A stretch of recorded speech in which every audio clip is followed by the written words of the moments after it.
Can't is not part of your vocabulary. If you just put your mind to it, you can do it. And you believe that? Yeah.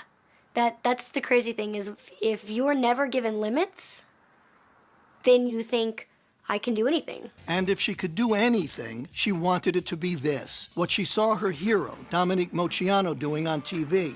There was just one problem. Jennifer was born without legs, a devastating birth defect that had led her natural parents to abandon her the day she was born. It bothered me to think that there was a little girl that was left at the hospital and she had no legs, so I thought she needed a family that would love her and take care of her. Sharon and her husband Gerald brought her home to the tiny town of Hardinville, Illinois. Population 50, they say, if you count the dogs and cats. They decided to raise her like they raised their 3 healthy sons, with no limitations and just one simple rule. Never say the word can't. You said, I want to be a tumbler. You didn't have legs. Right. You kind of need those, most people think, to tumble. Well, think again. The girl who wasn't allowed to say can't was on her way to becoming a genuine gymnastics champion. She started at 7 on the trampoline with her dad.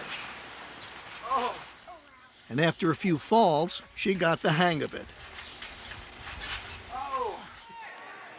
In time, she was competing. And soon after that, she was dominating. And by high school, Jennifer Bricker, are you ready for this, was the tumbling champion of the state of Illinois.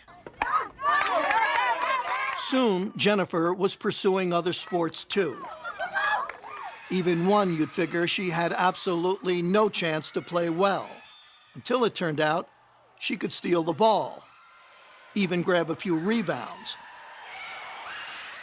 And she could make baskets too. She didn't consider herself handicapped. She was talking to some friends one time, and one of them said something about her being handicapped. She said, well, I'm not handicapped. And they said, well, you have to use a wheelchair. She said, just to keep them getting dirty. One day at age 16, out of curiosity, Jennifer asked her mother a question. Hey, is there anything that you, know about my adoption or biological family that you didn't tell me? I said, okay, but you got to sit down. And she said, Mom, I'm always sitting. And she said, maybe you should sit down. I said, okay, let me sit down. And she said, well, what's the big deal? Just tell me what my last name is. And I said, well, that's the big deal. And she said, what do you mean? And I said, your last name would have been Moceanu. I knew what that meant. I knew that Dominique Moceanu was my biological sister. When she finally tracked Dominique down, Jennifer wrote her a letter. Inside the envelope were adoption papers, a photograph, and a stunning piece of news. My biological last name is Moceanu.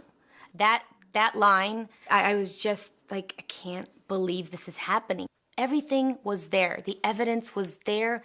Jennifer looked like the spitting image of my youngest sister, Christina. What a moment for anyone to even speak to their childhood idol, but for their childhood idol to be their sister, that's something. She told me she was an athlete in the letter.